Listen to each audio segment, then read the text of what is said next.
Welcome back. As promised, today we are going to show you how to modify your 951 Rave valve housings and how to rebuild your Rave valves. Here's a 787 engine, and where the actual Rave housing bolts up to the engine, there is a exhaust porthole which hits into the housing, comes across the channel, and it opens up your valve, opens and closes it. So at a higher RPM, it'll open the valve, and then once you come back down the idle or halfway at throttle and below, it'll close the valve. But on a 951, it works off a vacuum. Here's the 951 that we just rebuilt. As you can see, it has the provision for the exhaust operated Rave valve, but on the actual Rave valve housing, it is not drilled out. It has the indent for it, but there's no hole there because it operates off of an electronic solenoid that opens and closes, making the valve open and close. So today, we're going to show you how to drill this out so that it operates off of the engine and doesn't rely on an electronic solenoid, which could go bad. Again, here's a 787. If you take a drill bit or something that actually fits in the hole and you push it through, you'll see that it's in on an angle. Okay, so it's about a 12-degree angle, and it comes into the bellow housing but doesn't come out to the, like where it actually cuts out of the bellow. So this is inside the bellow, your bellow's over this, and it operates off of the engine like we said earlier. So we're going to try to mimic this.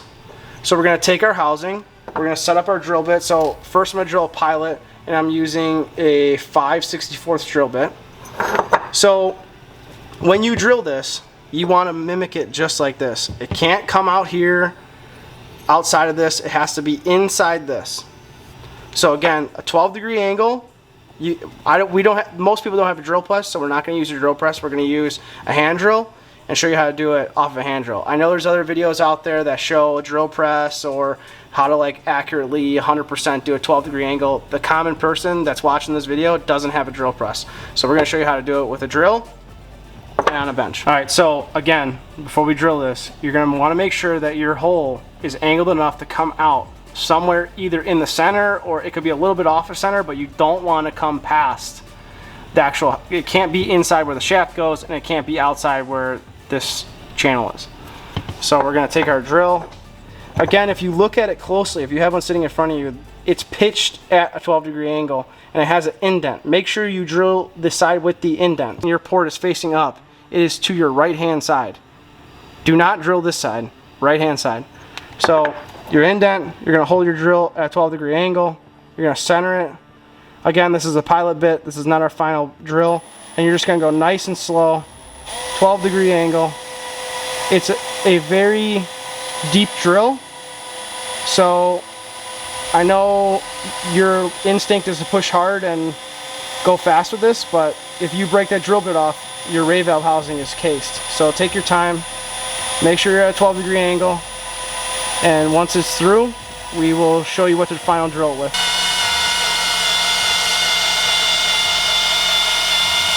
So we have our hole drilled. This is with our first bit. We're going to finish it with a .070 bit, but just to show you, so it's a 12-degree pitch or angle.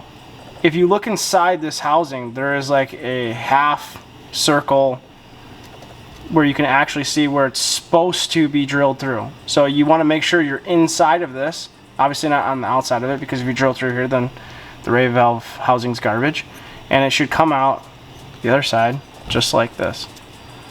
So that is one that is perfectly drilled, 12-degree angle, and we no longer need our electronic solenoid for this valve. This will increase acceleration and let you rely on one less electronic bit inside the boat.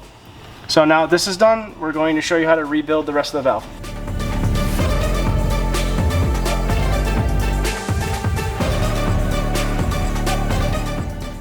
Before we assemble our Rave valves, we're going to compare the Rave valves because obviously you need two per motor, and we want to make sure they're equally the same.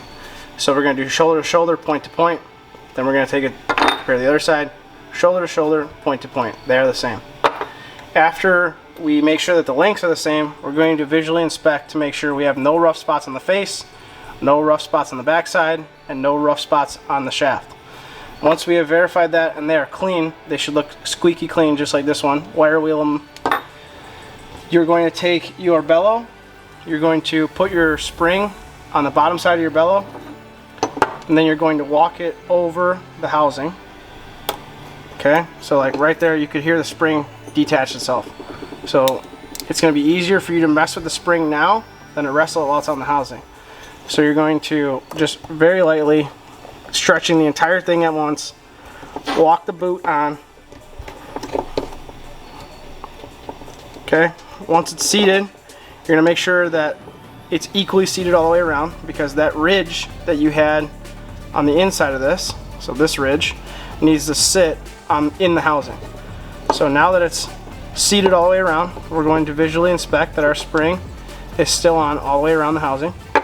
Then we're going to make sure that our housing is pointed face up. So if it was on the motor, the vacuum port would be facing up. And then you're going to take the Rave valve, making sure that the face is up. Insert your first O-ring, insert it into the housing. Then you're going to take your second O-ring, put it around the shaft. I could use this little spring to kind of like push it down, because it's a smooth surface, and if you use some type of screwdriver or pick, you might damage the O-ring. Then you're going to take your spring seat, and there's a dished out portion and there's a flat portion. The dished out portion sits over the O-ring. So with the flat side up, you're going to insert your spring, and then you're going to tighten this by hand, or you can use a 10 mil, until it stops and it's tight. Now if you can't get it tight with your hands, then use a 10 mil. Just don't over crank it, because if you crack this housing or strip out the threads, you're not going to know it until one of your valves drops. Okay, so now it's tight. I'm going to push down on the Rave valve to seat it.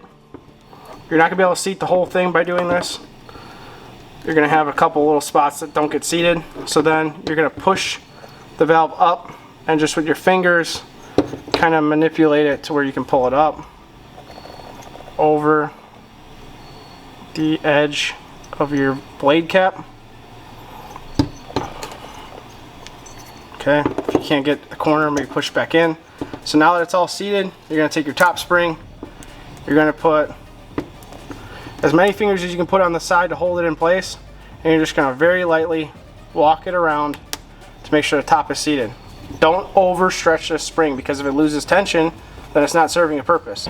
With your valve fully assembled, you're going to test the operation. So I take both of my thumbs, either side of the nut equal, and make sure that it is not rubbing on anything, it's popping back up, it's not getting stuck, it's working as it's supposed to. So now that we have that, we're going to take our top spring, put it over the nut.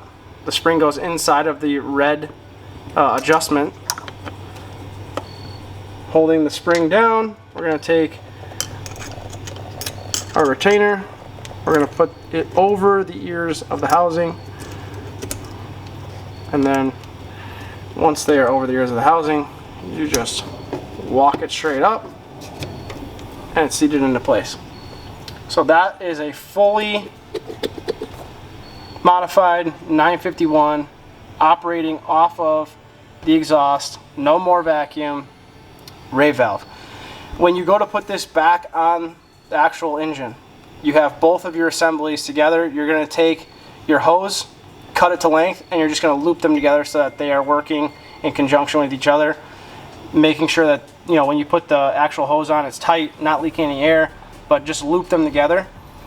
Now that we have this done, I'm going to show you one more thing that I like to do to all my Rave valves before they go on the boat. So to make sure that my Rave valves are operating correctly, whether it's a 787 or a 951, I like to drill a hole inside this so that I have a window to watch my first couple test runs with my seats off to make sure my valve's operating as designed, and I'll show you how to do that right now. With the Rave valve cap on a bench or wherever you feel comfortable, the flat side is the side that faces down. So we're going to drill a window that is in the center of our adjustment screw.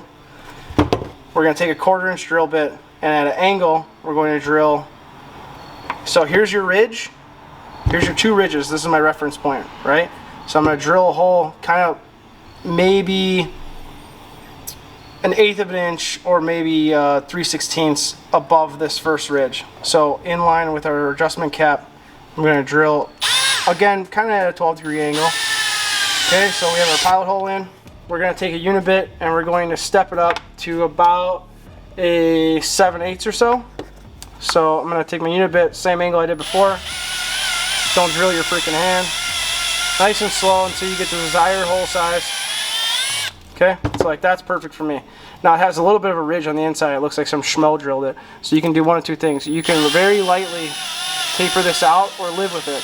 But when you do that, make sure that you're not going to drill into your actual set screw.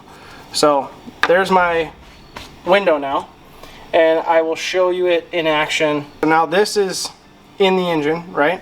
And this is kind of facing you, so if you have your seat off, you can see as clear as day. Now, when you get into the higher RPMs, your Rave valve opens up, obviously, for more power band.